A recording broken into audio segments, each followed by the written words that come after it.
비가 내리는 밤은 늘 무언가를 덮어버리는 듯한 기묘한 정적을 만든다. 창밖에서는 쏟아지는 빗소리가 끊임없이 이어지지만 그 안에 섞여있는 작은 소리들은 오히려 더 또렷하게 들리곤 한다. 민수는 책상 위에 엎드려 졸고 있다가 톡 하고 유리창을 두드리는 소리에 눈을 떴다. 처음에는 나뭇가지가 바람에 흔들려 부딪히는 줄 알았다. 하지만 그의 방은 10층이었다. 창밖에는 빗줄기만이 세차게 흩날릴 뿐 닿을 만한 가지 따위는 있을 리가 없었다.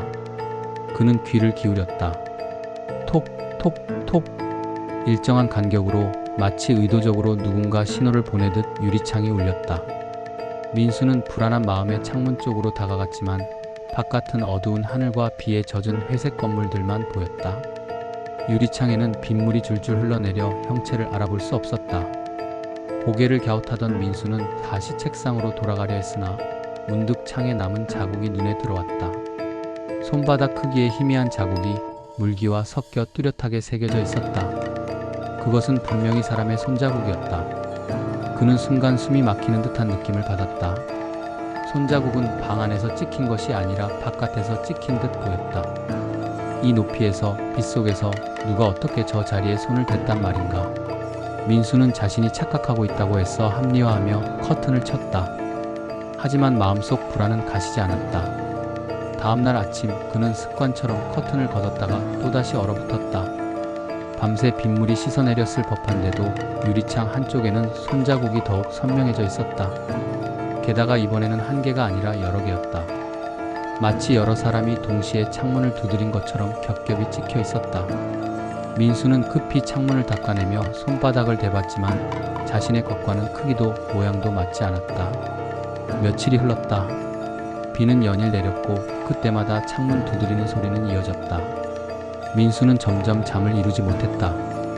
귀를 막아도 음악을 크게 틀어도 그 규칙적인 두드림은 뇌리 속에 파고들었다. 그리고 어느 순간 소리는 더 가까이서 들려왔다. 분명히 창밖인데 마치 방 안에서 들리는 듯한 착각을 일으켰다. 그는 더는 견딜 수 없어 불을 켜고 소리쳤다. 누구야? 그러나 대답은 없었다. 대신 창문에는 또렷한 손자국이 새겨졌다. 이번에는 유난히 긴 손가락 자국이 유리 표면에 물방울처럼 번져가며 남았다. 주변 사람들에게 이 이야기를 했지만 다들 비웃거나 대수롭지 않게 여겼다. 하지만 얼마 지나지 않아 옆집에 사는 초등학생 아이가 실종됐다는 소식이 들려왔다. 그 아이는 비 오는 날 마지막으로 집을 나섰고 어디에서도 흔적을 찾을 수 없다고 했다. 민수는 그 순간 며칠 전 본 손자국이 떠올랐다. 그 작은 손바닥은 어쩌면 그 아이의 것이었을까? 시간이 흐를수록 상황은 더욱 기괴해졌다. 창문에 찍히는 손자국은 아이의 것만이 아니었다. 크기가 다른 수많은 손자국이 비가 오는 밤마다 늘어갔다. 마치 어딘가로 끌려간 이들이 되돌아오지 못한 채 창문 너머에서 자신을 바라보는 듯했다. 어느 날 새벽 비바람이 유난히 거세게 몰아치던 밤이었다. 민수는 꿈과 현실을 오가다 쾅하는 큰 소리에 깨어났다. 창문이 부서질 듯 흔들리며 그 위에는 셀 수 없이 많은 손자국이 겹쳐 있었다. 이번에는 단순한 자국이 아니라 손가락이 실제로 유리를 밀어내는 듯했다. 손톱 자국이 긁히며 유리가 삐걱거렸다. 그는 비명을 지르며 방을 뛰쳐나갔다. 하지만 현관문을 여는 순간 이상한 것을 발견했다. 거실 창문에도 욕실 거울에도 심지어 TV 화면에도 손자국이 찍혀 있었다. 그것들은 물에 젖은 채로 방 안을 가득 메우고 있었다. 민수는 휴대폰을 꺼내 경찰에 신고하려 했으나 액정 화면마저 손바닥 자국으로 가득 차 있었다. 신호음은 연결되지 않고 대신 귀에 익은 두드림 소리가 들려왔다. 톡 마치 바로 귀 옆에서 누군가의 손가락이 유리를 두드리는 듯한 소리였다. 그는 정신없이 도망치듯 방을 뛰쳐나갔지만 계단 벽에도 젖은 손자국들이 연이어 찍혀 있었다. 발걸음을 옮길수록 자국은 점점 신선해지고 물방울이 방금 떨어진 듯 반짝였다. 결국 1층 현관에 도착했을 때 그는 믿을 수 없는 광경을 목격했다. 출입문 유리 전체가 안쪽에서 찍힌 듯 수십 개의 손자국으로 뒤덮여 있었다. 그리고 그 손자국들 사이에서 서서히 하나의 얼굴이 떠올랐다. 창백한 얼굴, 벌어진 입, 비에 젖은 머리카락 사이로 드러난 눈은 분명히 그 실종된 옆집 아이였다. 아이는 입을 벌려 무언가를 속삭였지만 민수는 그 말을 알아듣지 못했다. 다만 빗소리에 섞여 울음 섞인 목소리가 귓가에 맴돌았다. 민수는 그날 이후 자취를 감췄다. 아파트 주민들은 그가 급히 이사 갔다고 말했지만 그의 집은 여전히 그대로였다. 문은 굳게 잠겨 있었고 커튼은 닫혀 있었다. 그런데 이상한 소문이 퍼졌다. 비가 오는 날이면 그의 집 창문에서 여전히 톡톡 하는 소리가 들린다고 했다. 밤에 지나가는 사람들은 창문에 찍힌 수많은 손자국을 보았다며 떨리는 목소리로 이야기했다. 그리고 그 자국들 사이에서 어쩐지 낯익은 얼굴이 하나 더 보였다고 했다. 그 얼굴은 바로 민수였다. 민수가 사라진 지 일주일이 지나자 아파트 주민들 사이에서는 더 이상 입 밖으로 내지 못할 불안감이 번지기 시작했다. 공식적으로는 그는 이사를 갔다고 관리사무소에서 공지했지만 사람들은 믿지 않았다. 현관에 쌓인 우편물, 불 꺼진 집 안에서 새어나오는 알 수 없는 기척, 그리고 무엇보다도 비 오는 날마다 들려오는 두드림 소리가 그들을 더욱 불안하게 만들었다. 밤이면 주민들은 일부러 창문 커튼을 닫아 걸었지만 그럼에도 불구하고 창밖에서 들려오는 톡 소리를 피할 수 없었다. 처음엔 단순히 비가 흘러내리는 소리라고 스스로를 위로했지만 그 규칙성과 또렷한 울림은 누구도 부정할 수 없었다. 아이들은 겁에 질려 울며 잠을 이루지 못했고 어른들은 소음을 막기 위해 텔레비전을 크게 틀어놓았지만 그 위로 섞여 들어오는 두드림은 결코 사라지지 않았다. 그 무렵 아파트에 새로 이사온 한 여대생 지은이 있었다. 그녀는 다른 주민들과 달리 처음에는 별다른 의심을 하지 않았다. 오히려 밤마다 들리는 두드림 소리가 신경 쓰였지만 단순한 소음이라 생각했다.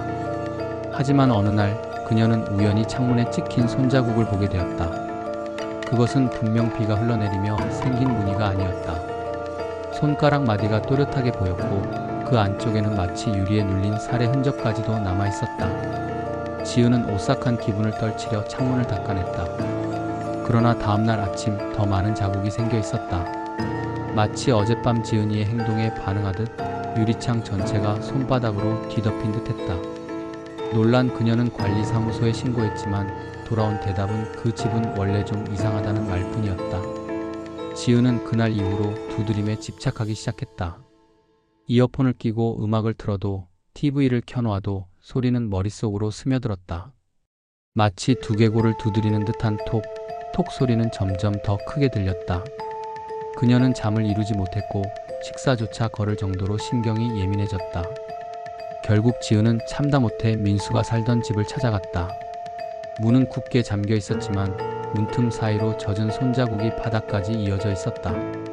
호기심과 두려움에 떨며 문고리를 잡은 순간 안쪽에서 또렷한 두드림이 울려 퍼졌다. 그것은 분명히 방금 전까지 그녀가 있던 자신의 방 창문을 두드리던 바로 그 소리였다. 놀란 그녀는 급히 자리를 떠났지만 그날 밤 이후 상황은 더욱 심각해졌다. 두드림은 단순히 창문에서만 들리지 않았다. 욕실 거울, 휴대폰 액정, 심지어 침대 옆에 두어둔 스탠드 조명의 둥근 갓에서조차 톡 소리가 이어졌다. 그것은 분명히 무언가가 표면을 두드리는 소리였고 지은은 그 모든 것이 창문에서 시작되었다는 사실을 깨달았다. 며칠이 지나자 그녀는 점점 현실과 환영을 구분하지 못하게 되었다. 밤이면 꿈속에서 물에 젖은 아이가 나타났다. 아이는 창백한 얼굴로 그녀를 똑바로 바라보며 말했다. 문 열어줘. 추워. 지은은 비명을 지르며 깨어났지만 창문 밖에는 언제나 손자국이 새로 남아있었다. 그것도 아이 손자국뿐만 아니라 어른의 손자국, 노인의 손자국, 심지어 비정상적으로 길게 늘어난 손가락을 가진 자국까지 뒤섞여 있었다. 아파트 사람들은 하나둘 이사를 떠나기 시작했다. 비 오는 날마다 기묘한 소리를 듣는 삶은 견디기 힘들었기 때문이다. 하지만 이사를 간다고 해서 끝나는 것이 아니었다. 떠난 사람들 중 일부는 새로운 집에서도 같은 두드림을 들었다고 소문이 돌았다. 누군가는 비 오는 날 차 안 유리창에서, 누군가는 회사 사무실의 창문에서, 누군가는 아예 텔레비전 화면에서 그 소리를 들었다고 했다. 지은은 점점 진실에 다가가고 있었다. 그녀는 인터넷을 뒤져 이 아파트의 과거를 조사했다. 놀랍게도 지금의 아파트 자리에 예전에는 낡은 여관이 있었다는 사실을 알게 되었다. 그 여관에서는 20년 전 대형 화재가 발생했고 수십 명이 피하지 못한 채 불길과 연기로 질식해 목숨을 잃었다. 많은 사람들이 창문으로 몸을 내밀어 구조를 애원했지만 소방차가 도착했을 때는 이미 손자국만이 유리창에 남아 있었다고 했다. 지은은 소름이 돋았다. 지금 들리는 두드림은 그때 구하지 못한 이들의 신호였던 것일까? 하지만 그렇다면 왜 지금까지도 계속 이어지는 것일까? 그녀는 스스로에게 질문했지만 답을 찾을 수 없었다. 오히려 시간이 갈수록 두드림은 더욱 거세지고 손자국은 더 늘어났다. 어느 폭우가 쏟아지던 밤, 지은은 더 이상 도망치지 않기로 했다. 그녀는 방 안의 불을 모두 끄고 창문 앞에 서서 기다렸다. 그리고 소리가 시작되자 커튼을 젖혔다. 순간 눈앞에는 수십 개의 얼굴이 유리에 바짝 붙어 있었다. 어린아이, 젊은 남자, 노파, 그리고 얼굴이 녹아내린 듯한 형체 없는 그림자들. 그들은 일제히 입을 벌려 무언가를 외쳤다. 하지만 빗소리에 묻혀 그 말은 들리지 않았다. 그때 갑자기 창문이 쾅 하고 흔들리며 유리가 깨지듯 금이 갔다. 지은은 뒤로 물러나려 했지만 이미 방 안 곳곳에서 두드림이 울려 퍼지고 있었다. 벽, 바닥, 천장, 심지어 그녀 자신의 가슴 속에서도 톡, 톡, 톡. 심장이 뛰는 리듬과 맞물린 듯 손자국들이 그녀를 향해 몰려왔다. 마지막으로 그녀가 본 것은 유리창을 뚫고 들어온 한 손이 자신의 손목을 붙잡는 순간이었다. 차갑고 축축한 그 손은 놀라울 정도로 힘이 셌다. 그녀는 비명을 지르며 발버둥 쳤지만 이미 방 안은 손자국으로 가득 차 있었다. 그리고 곧 모든 소리가 멈췄다. 그 후 아파트 주민들은 또다시 누군가 사라졌다는 사실을 알게 되었다. 관리사무소는 이번에도 이사 갔다고 공지했지만 사람들은 누구도 믿지 않았다. 그리고 비가 내리는 날이면 민수의 얼굴과 지은의 얼굴이 나란히 창문에 비친다고 사람들은 속삭였다. 두드림은 여전히 멈추지 않았다. 오히려 점점 더 많은 목소리와 손자국이 늘어나고 있었다. 마치 이 아파트 전체가 끝없이 늘어나는 손들에 갇혀버린 듯이. 비가 내리던 밤, 지은이 사라지고 난 뒤 아파트는 더욱 우울해졌다. 관리사무소는 계속해서 입주민이 이사를 갔다는 공지만 내걸었지만 주민들은 모두 알고 있었다. 누군가 밤마다 창문을 두드리는 소리에 시달리다가 결국 흔적도 없이 사라져 간다는 사실을. 입주자 대표 회의에서는 이 문제를 공식적으로 거론하지 않기로 했다. 이유는 단순했다. 말하는 순간 자신이 그 소리에 더 깊이 사로잡힌다는 믿음 때문이었다. 하지만 사람들의 침묵과 무관하게 손자국은 늘어났다. 처음엔 창문에만 찍히던 그것들이 어느새 건물 복도, 현관문, 심지어 엘리베이터 벽면까지 따라붙었다. 비가 내리는 날이면 어김없이 젖은 손바닥 자국이 그 표면에 남아있었다. 그것은 지워도 지워도 다시 나타났고 마치 건물이 살아 움직이며 사람들을 안으로 가두려는 듯 했다. 301호에 살던 노부부는 버티지 못하고 결국 이사를 나갔다. 하지만 이사 당일 그들의 짐을 실은 트럭이 아파트 정문을 벗어나는 순간 갑자기 브레이크가 말을 듣지 않았다. 트럭은 미끄러지듯 도로 옆 가로수에 부딪혔고 노부부는 크게 다쳐 병원으로 실려갔다. 그날따라 비는 유난히 세차게 쏟아졌고 사고 현장 주변의 가로등 기둥에도 젖은 손자국이 남아있었다. 남아있던 주민들은 점점 광기에 휩싸였다. 누구도 밤에 창문을 열지 않았고 커튼은 항상 닫혀 있었다. 하지만 소리는 커튼을 뚫고 벽을 뚫고 사람들의 귀에 파고들었다. 톡, 톡, 톡. 그것은 더 이상 창문만을 두드리는 소리가 아니었다. 마치 사람의 두개골 속에서 직접 울리는 듯 머릿속을 끝없이 두드렸다. 잠을 이루지 못한 주민들은 수척해져 갔고 서로의 얼굴을 마주보는 것조차 두려워했다. 왜냐하면 어느 순간부터 사람들의 눈 속에도 창문에 비치던 그 얼굴들이 희미하게 겹쳐 보였기 때문이다. 402호에 살던 직장인 영철은 처음부터 이 모든 걸 믿지 않았다. 그는 합리적인 사람이었고 초자연적인 현상을 부정했다. 하지만 어느 날 야근을 마치고 늦게 집에 돌아오던 그는 엘리베이터 거울에 찍힌 뚜렷한 손자국을 보고 말았다. 그 순간 그의 핸드폰이 울렸다. 화면에는 아무 번호도 뜨지 않았고 대신 습기 어린 손바닥 자국이 액정 위에 퍼져나갔다. 이어폰 너머로 들려온 것은 세상에서 가장 익숙한 소리였다. 톡, 톡, 톡. 영철은 다급히 이어폰을 뽑아 던졌다. 하지만 그 순간 어둠에 잠긴 엘리베이터 안에서 손바닥들이 거울 속에서 움직이기 시작했다. 그것들은 단순한 자국이 아니라 안쪽에서 바깥으로 나오려는 무언가였다. 영철은 비명을 지르며 급히 4층 버튼을 눌렀지만 엘리베이터는 멈추지 않았다. 눈앞의 층 표시등은 5, 6, 7 계속 위로 올라가더니 끝내 존재하지 않는 20층에서 멈췄다. 문이 열리자 그 앞에는 불타검게 그을린 복도가 펼쳐져 있었다. 그 복도 끝에는 수십 명의 사람들이 창문에 매달린 채 그의 눈을 똑바로 바라보고 있었다. 그들의 입에서는 소리가 새어나왔다. 문을 열어줘, 살려줘. 영철이 정신을 차렸을 때 그는 집 거실 바닥에 쓰러져 있었다. 그러나 그의 팔에는 누군가 강하게 붙잡은 듯한 손자국이 붉게 남아 있었다. 그 후로 그는 아파트를 떠날 수 없었다. 이사를 나가려 할 때마다 계약이 무산되거나 길에서 사고가 났다. 마치 이곳에서 벗어나지 못하도록 보이지 않는 손들이 발목을 붙잡는 것 같았다. 시간이 지날수록 아파트는 점점 죽은 자들의 집처럼 변해갔다. 우편함에는 오래된 편지들이 쌓여만 갔고 놀이터에는 아이들이 사라졌다. 대신 밤마다 놀이터 모래밭 위에는 어린아이들의 발자국이 남았다. 그것은 시작도 끝도 없이 빙글빙글 원을 그리며 찍혀 있었다. 주민 중 몇몇은 새벽에 그곳을 지나가다 모래 위에서 뛰노는 아이들의 웃음소리를 들었다고 말했다. 그러나 돌아보면 아무도 없었다. 대신 모래 위에는 손바닥이 찍힌 채로 줄지어 이어져 있었다. 그 즈음 이 아파트에 대한 소문은 외부에도 퍼졌다. 초자연 현상을 연구하는 동호회 사람들이 몰래 찾아와 사진을 찍고 녹음을 하며 떠들어댔다. 하지만 그들 중 절반은 다시는 돌아가지 않았다. 살아서 돌아온 사람들조차 카메라 속 영상이나 녹음 파일을 보여주지 않았다. 대신 그들의 눈빛은 텅 비어 있었고 손목에는 붉은 손자국이 새겨져 있었다. 남은 주민들은 알았다.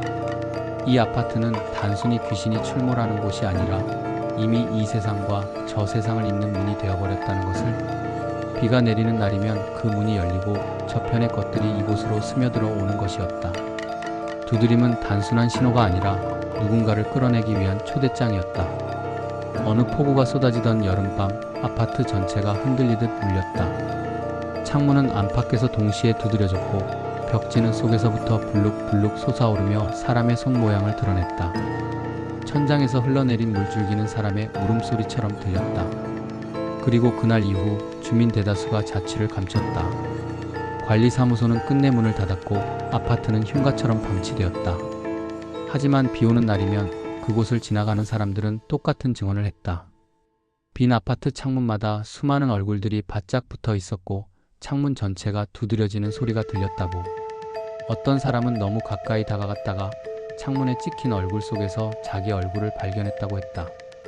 그리고 그들이 공통적으로 말하는 것이 하나 더 있었다. 두드림은 여전히 멈추지 않았다는 것. 오히려 점점 커져 아파트 밖도로에까지 울려 퍼진다는 것. 마치 이젠 건물을 벗어나 세상 전체를 두드리려는 듯이. 누군가는 말했다. 그 소리를 오래 듣고 있으면 안 돼. 그 순간 내 창문에도 손자국이 찍히게 될 테니까. 비가 오던 날의 냄새가 코끝에서 퍼지기 시작하면 수연은 이미 집을 나설 준비를 하고 있었다. 창밖으로 흩날리는 빗줄기 속에서 아파트의 어두운 실루엣이 번져 보였다. 사람들은 그곳을 빈집이라 불렀고 언론은 흉가로 치부했지만 수연에게는 이야기의 중심이 언제나 궁금증을 자극했다. 그는 팟캐스트 연재를 위해 이곳의 진실을 한 번은 들춰내야만 했다. 민수, 지은, 그리고 그 외 이름 모를 사람들이 남긴 손자국과 울음소리, 그 모든 것이 그의 녹음기와 마이크 앞에 놓여야 한다고 믿었다. 아파트 앞에 도착했을 때 빗방울은 이미 굵어져 있었다. 철제 정문은 반쯤 열려 있었고 문 틈새로 젖은 공기와 오래된 곰팡이 냄새가 섞여 들어왔다. 수연은 방수 재킷에 지퍼를 올리며 가방에서 작은 녹음기와 긴 케이블, 손전등을 꺼냈다. 발밑의 물웅덩이에는 가로등 불빛이 반사되어 수많은 얼굴처럼 일렁였다. 그는 숨을 크게 들이쉬고 문을 밀어 안으로 들어갔다. 현관홀은 어제 비에 씻긴 듯 축축했고 우편함은 낡은 광고 전단으로 가득했다. 벽면에는 손자국들이 번져 있었다. 젖은 손바닥이 이따금씩 겹쳐져 마치 누군가가 안을 들여다보고 있는 것처럼 보였다. 손자국의 크기는 제각각이었고 어떤 것은 길게 늘어난 손가락 자국처럼 기이하게 뒤틀려 있었다. 수연은 손전등을 켜 벽에 비친 자국을 가까이 들여다보았다. 마치 눌린 흔적처럼 보였고 표면의 유연한 광택은 아직 말라붙지 않은 것만 같았다. 손이 닿자 차가운 기운이 손끝으로 전해졌다. 엘리베이터 앞에 선 수연은 버튼을 눌렀다. 고장이 난 줄 알았지만 차가 천천히 움직이면서 불빛이 깜빡거렸다. 7층 문이 열릴 때 바깥으로 뿜어져 나오는 빗소리와 함께 또렷한 톡, 톡 소리가 들렸다. 그것은 바로 옆방의 창문을 두드리는 소리였고 수연은 무심코 그 소리를 녹음기로 받아 적었다. 소리는 규칙적이었지만 불규칙한 리듬을 숨기고 있었고 때때로 간격이 어긋나 마치 누군가가 호흡을 하듯 끊겼다.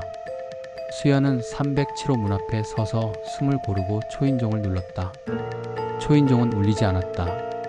문틈에는 젖은 손자국이 줄지어 있었고 문 아래쪽에는 물기가 깨물린 자국처럼 고여 있었다. 그는 조심스럽게 문을 열었다. 집안은 어둡고 습했으며 공기 중엔 오래된 연탄 냄새와 금속성의 미세한 향이 섞여 있었다. 테이블 위에는 옛 신문 조각들이 펼쳐져 있었고 그 위로 물방울이 떨어져 신문의 잉크를 번지게 했다. 수연은 녹음기를 켜고 자신의 목소리로 짧게 메모했다. 입장 307호. 바깥 날씨 폭우. 주변 소음 규칙적 두드림. 그리고 더 깊숙이 들어갔다. 바닥에서는 물이 흘렀고 발밑의 카펫은 물에 젖어 검은 줄무늬를 그렸다.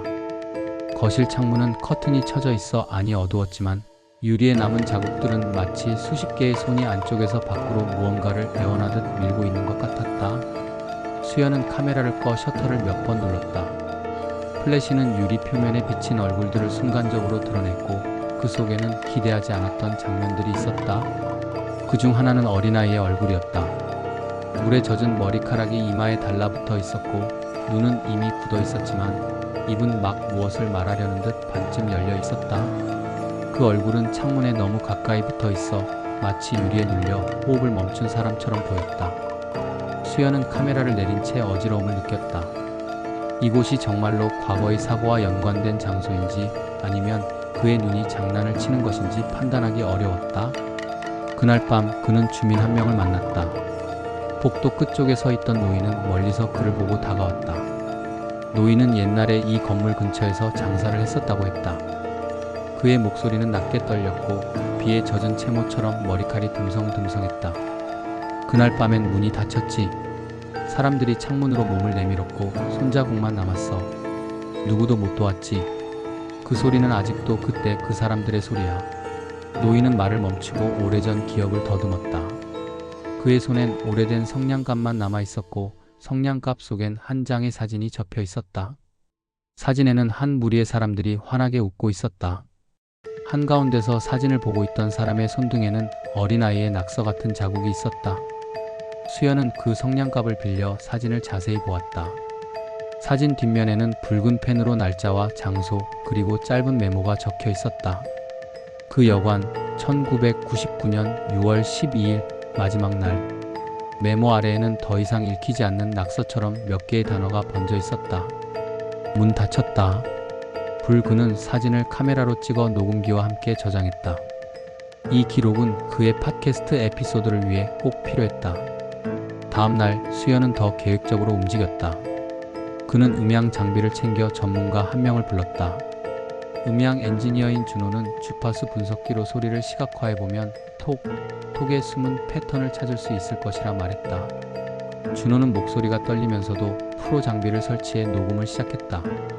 소리는 더 또렷해졌다.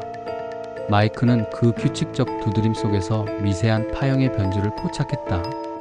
파형을 느릿하게 늘려보면 그 안에서 마치 모스 부호 같은 리듬이 숨쉬고 있었다. 준호는 모스 부호표와 비교해 조심스럽게 해독을 시도했다. 그리고 그의 얼굴은 점점 굳어졌다. 이건 이름들이야. 준호의 손가락은 화면 위를 가리켰다. 파형은 일정한 간격의 장단을 이루며 불규칙하게 몇몇 점들이 반복되었다. 그 패턴은 마치 사람들이 자신을 알아봐 달라고 부르는 이름들이었다. 수연은 숨이 막혔다. 그는 파형을 다시 들여다보며 작은 소리들을 들었다. 그 안에서 유아의 웃음, 중년의 울음, 노인의 신음이 겹쳐 있었다. 수연은 이들 이름을 확인하려고 옛 신문 기록을 뒤지기 시작했다. 주민등록, 소방서 기록, 그 여관의 투숙 명부 이 모든 것을 모아놓자 불편한 그림이 드러났다. 1999년 그 여관에는 숙박객들이 밀려 있었고 어떤 이유에서인지 주인이 문을 잠그고 불을 피웠다는 소문이 있었다. 보험금을 노린 방화라는 소문도 있었다. 보도는 희미한 사실만 담고 있었지만 피해자 명단에는 몇몇 이름이 분명히 적혀 있었다. 민수, 지은, 그리고 또 다른 여럿. 수연은 그 목록을 손에 쥐고 그들의 이름을 하나씩 불러보았다. 말할 때마다 냉기 같은 것이 그의 목을 타고 올라와 가슴을 짓눌렀다. 그날 밤 그는 다시 307호로 돌아왔다. 비는 더 거세게 내리고 있었고 빗소리는 마치 무언가를 씻어내려는 듯 강렬했다. 창문 앞에 서서 그는 작은 스피커를 창문가에 대고 녹음된 소리의 일부를 재생했다. 그것은 그가 해독한 이름의 짧은 조각들이었다. 처음엔 아무 반응도 없었다. 그러나 소리가 반복될수록 유리 너머에서 손자국들이 더 선명해졌다. 손가락 마디가 유리에 밀착되어 살같이 비쳐 보이는 듯 했고 손톱은 유리를 긁는 소리를 냈다. 그 소리는 녹음기의 파형 위에서도 뚜렷하게 나타났다. 준호의 분석판에서 그 파형은 다시 사람의 목소리처럼 형태를 바꾸었다. 스피커를 통해 흘러나온 이름들이 창문을 울리자 창 너머의 입들이 한꺼번에 열렸다. 그들은 더 이상 억눌린 신음이 아니었다. 분명하게 말하려는 의지가 배어 있었다. 문을 열어줘. 그 말은 비에 섞여 바람을 타고 실내로 흘러들었다. 수연은 귀를 막고 싶었지만 그 말은 그의 가슴 속으로 곧바로 파고들었다. 그의 몸은 얼어붙었고 동시에 어떤 끌림에 의해 창문 앞으로 이끌렸다. 스피커에서 흘러나온 이름들은 그의 귓가에서 계속 울렸다. 그들은 자신들의 이야기를 들어주는 누군가를 찾고 있었고 수연은 그 누군가가 되어 있었다. 다음 날 그는 할머니를 찾아갔다. 그 할머니는 예전 여관의 진짜 주인을 알고 있었다. 입을 열 때마다 할머니의 입술은 떨렸고 손에는 오래된 열쇠가 쥐어져 있었다. 그 집 주인이 보험금을 타려고 했다지. 손님들이 몰려들었을 때 문을 걸어 잠갔대. 난 그 소리를 들었어. 창문 아래에서 손들이 미친 듯이 두드렸다고. 할머니의 눈은 먼 곳을 보듯 희미했다. 그녀는 한참을 멍하니 있다가 작은 말투로 덧붙였다. 그들은 도와달라고 했어. 나도 도와주지 못했어. 그게 죄야. 수연은 할머니의 말을 듣고 마음이 무거워졌다. 그는 그들의 이야기를 세상에 알리는 것이 자신이 할 일이라고 결심했다. 그러나 이 일에는 대가가 있었다. 그 밤 녹음 파일을 편집해 방송용으로 만들려 할 때 그의 컴퓨터 화면에는 이상한 문자가 떠올랐다. 파형의 일부가 시각적으로 변형되어 글자처럼 배열되었고 그 글자는 천천히 한 단어를 만들어갔다. 동행. 그리고 이어서 그의 집 전화가 울렸다. 발신 번호는 표시되지 않았다. 그는 수화기를 들자마자 낮고 젖은 목소리가 들렸다. 문을 기억해줘. 그 후로 수연의 생활은 변했다. 그는 밤마다 창문 너머로 누군가의 숨결을 느꼈고 때때로 타인의 이름이 입안에서 맴돌았다. 사람들은 그의 변화를 알아챘다. 동료들은 그에게서 멀어졌고 친구들은 그와의 만남을 피했다. 수연은 혼자가 되었다. 그러나 그가 멈추지 못한 이유는 단 하나였다. 그는 이미 들은 소리들을 이 세상에 끝내 전달해야만 했다. 어느 때부터인가 비는 단순한 기후 현상이 아니었다. 비가 오면 창문 너머의 것들이 더더욱 가까워졌다. 빗물은 문과 창을 적셔 그들의 흔적을 더 선명하게 만들었고 사람들이 사라진 날과 날씨가 겹쳐질 때마다 그 기억은 되살아났다. 주민들이 아파트를 떠나도 손자국과 두드림은 남았다. 결국 수연은 마지막 방송을 준비했다. 그는 그들의 이름을 하나씩 읽어나가며 듣는 이들에게 부탁했다. 이 사람들을 기억해줘. 그들이 왜 울었는지, 왜 지금도 두드리는지 들어줘. 마지막 녹음을 마친 밤 수연은 창문 앞에 앉아 조용히 눈을 감았다. 빗소리는 점점 크게 다가오더니 그의 귓가에 아주 가까이 들렸다. 톡, 톡, 톡. 이번에는 리듬이 예전과 달랐다. 그것은 마치 감사의 박수처럼, 고요한 박동처럼 누군가가 문 밖에서 손을 흔드는 소리 같았다. 수연은 창문을 천천히 열었다. 찬 공기가 방 안으로 밀려들며 그의 피부를 스쳤다.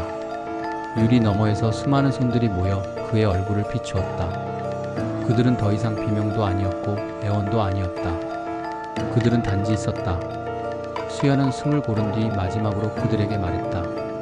이제 여러분의 이야기를 사람들에게 전할게요. 그의 목소리는 떨렸지만 분명했다. 유리 너머에서 한 손이 천천히 올라와 창틀을 잡았다. 차가운 손이 그의 손을 잡았고 그 순간 그는 이상한 평온함을 느꼈다. 빗방울이 두 사람의 손 위에서 깜빡이며 작은 물결을 만들었다. 다음날 아침 이웃 주민들이 수연의 집 앞을 지나가다가 놀라 움찔거렸다. 창문에는 수많은 손자국과 그 안에 비친 작고 흐릿한 얼굴들이 있었다.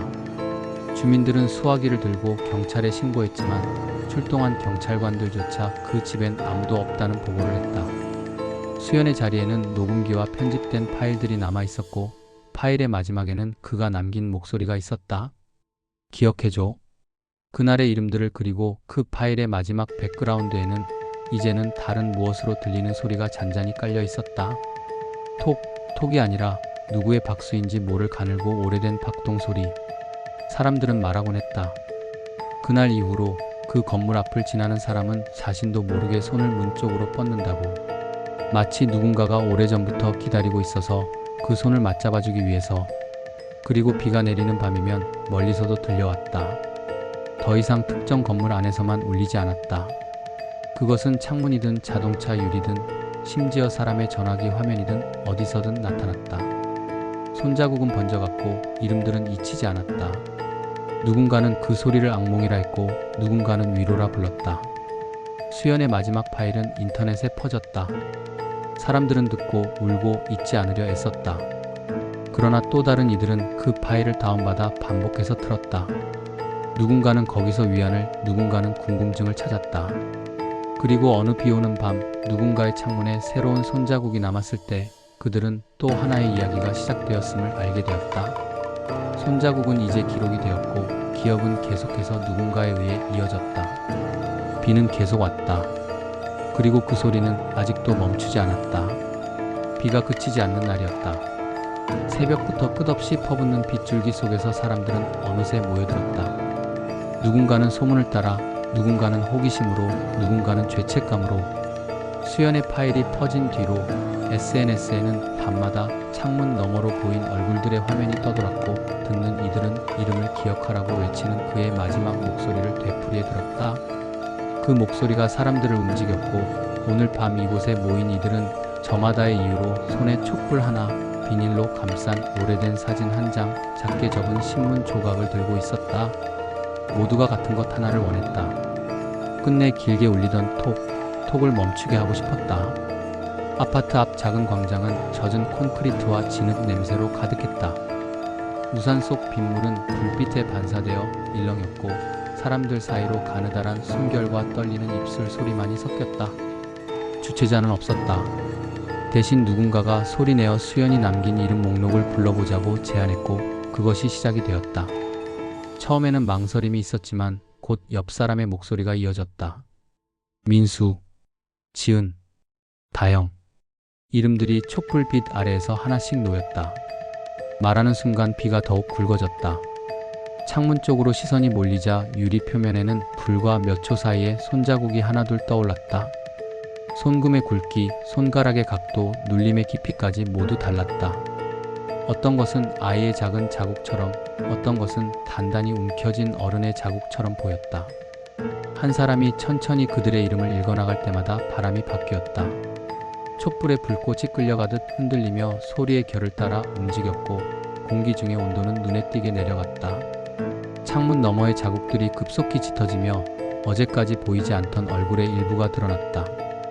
이내 창유리에는 물방울이 모여 얼굴의 윤곽을 흐릿하게 감쌀 뿐 아니라 그 안에서 입술이 떼어지는 순간을 만들어냈다. 사람들은 숨을 죽이고 귀를 기울였다. 비소리에 묻혀있던 목소리가 아주 가늘게 들려왔다. 기억해줘. 그 한마디가 빗소리 속에서 건져 올려졌다. 목소리는 불안하고 낮았지만 또렷했다. 누군가의 손이 촛불 주위를 스치자 그 촛불이 잠깐 파랗게 흔들리며 더 밝아졌다. 수연의 파일을 직접 들었던 몇몇은 파형 분석에서 찾았던 리듬을 따라 이름들을 일정한 박자로 불렀다. 그때부터 현상은 물리적 변화를 보였다. 유리 너머의 손자국은 점점 더 선명해져 이내 투명한 손바닥이 유리를 밀어 안으로 들어오려는 것처럼 보였다. 손톱이 유리를 긁는 소리가 빗줄기 소리와 섞여 보는 이들의 등골을 서늘하게 했다. 누군가는 손전등을 꺼냈고 불빛이 빠지자 유리 속 얼굴들이 더 뚜렷해졌다. 눈들이 사람들 사이를 훑고 한 사람 한 사람의 이름을 알 듯 머물렀다. 그 순간 과거의 사건이 적막한 현재로 넘어오는 것 같았다. 바람은 더 이상 자연의 바람이 아니었다. 이름을 불렀던 이들 중 하나가 주머니에서 오래된 열쇠를 꺼냈다. 열쇠는 녹슬었지만 무게감이 있었다. 그 열쇠는 오래전 여관의 방을 잠가두었던 진짜 열쇠였다는 얘기가 있었다. 누구도 어떻게 그렇게 되었는지는 완벽히 모른다. 다만 오래된 문서와 남아있던 보험 청구서, 그리고 한 노인의 입에서 흘러나온 말들로 퍼즐의 조각들이 맞춰졌다. 사람들이 떠들어대기 시작하면 분노가 솟구쳤다. 누군가의 증언으로 그 여관 주인이 불을 피우고 문을 잠갔다는 의혹이 굳어졌다. 그때부터 모인 사람들은 분노와 슬픔을 한데 묶어 행동에 나섰다. 그들은 창문 너머에 남은 얼굴들을 향해 손을 내밀었다. 손의 닿음은 의식이었고 동시에 약속이었다. 우리가 기억하겠다. 너희를 잊지 않겠다. 그렇게 말하면서 사람들은 창과 문틈에 오래된 물건들을 놓았다. 아이의 장난감, 신발 한 짝, 한 장의 편지, 작은 증표들이 유리를 통해 전해지는 듯했다. 이때부터 변화는 급격했다. 창 안의 얼굴들은 울음을 참는 표정에서 서서히 안도의 빛을 띠기 시작했다. 손바닥의 압력이 약해졌고 유리에 남아있던 눌린 자국은 물결처럼 풀려나갔다. 촛불이 하나둘 꺼지는 대신 사람들 눈가에는 눈물이 흘렀다. 비는 잦아들었고 빗방울이 유리 위를 더 이상 두드리지 않았다. 소리는 더 이상 톡이 아니었다. 그것은 마치 오래된 상처가 아물 때 나는 소리처럼 잔잔한 숨소리와 함께 변했다. 누군가는 그것을 감사의 박수라고 불렀다. 수많은 손들이 서로를 어루만지며 멀어지는 소리. 사람이 한 명씩 창 앞에서 돌아설 때 그들이 남긴 물건들은 맑은 물방울 속으로 서서히 가라앉아 사라졌다. 모두가 돌아가는 길목에서 한 노인이 멈춰섰다. 그는 수연의 녹음기를 집어들더니 마지막으로 녹음된 파일을 재생했다. 그 안에는 수연의 떨리는 목소리와 그 뒤로 에코처럼 깔린 이름들이 있었다. 파일은 끝까지 재생되었고 재생이 끝나자 정막이 흘렀다. 누군가가 작은 목소리로 물었다. 이제 정말 괜찮을까? 창문 너머에서는 더 이상 손자국이 남지 않았다. 유리는 투명하게 비어 있었고 안쪽은 아무것도 보이지 않았다. 빗줄기는 이미 먼 곳으로 흩어졌고 공기에는 흙과 풀 내음과 불과한 만큼의 바다 냄새가 섞여 돌아왔다. 사람들은 서로를 끌어안고 울었다. 그 밤의 결말은 완전한 구원이나 모두의 귀환을 의미하지 않았다. 몇몇 이름은 여전히 기록 속에만 남아있었고 몇몇 얼굴은 완전히 사라지지 않았다. 그러나 그날 밤 기억은 제자리를 찾았다. 비가 만든 문은 닫혔고 그 문에 매달렸던 것들이 하나씩 놓여졌다. 수연의 목소리는 파일 속에 남아 누군가의 귀에 닿을 때마다 다시 불려 나올 것이고 사람들은 때때로 빗소리를 듣고 고개를 돌려 창문을 확인할 것이다. 그들의 행동은 완전한 끝맺음이 아니라 기억을 지키기 위한 작고 단단한 약속이었다. 그리고 비 오는 날이면 어쩌면 누군가의 창에는 여전히 한두 개의 손자국이 남아 반짝일지 모른다. 그 손자국은 이제 더 이상 사람을 끌어들이지 않았다. 대신 누군가에게 속삭였다. 기억해줘. 그리고 기억하는 이는 더 이상 외롭지 않았다.